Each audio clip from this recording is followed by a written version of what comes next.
guys, my name is Vinny Marzelli. Today I'm going to show you how to refund a product with the Aevi terminal, with SmartVolution software, all of this powered by Vivid Commerce. Let's take a look. Hi guys, so right now I'm going to show you how to offer a refund.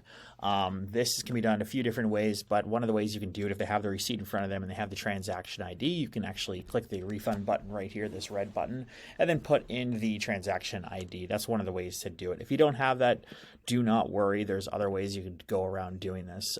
So hit the main menu button right here in the top left, the three bars, and then go into transaction history.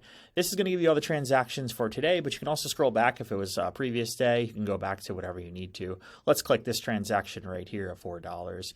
It's going to offer you the ability to do a partial refund or a full refund. So let's click the refund button right here.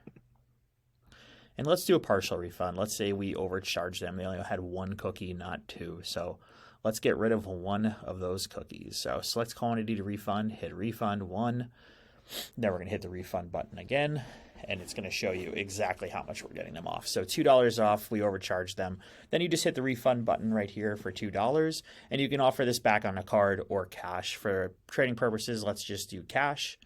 And this will give you the receipt options right here with print customer receipt, the gift receipt, or email receipt. And right there you have refund to the customer, and it's really that simple. Enjoy.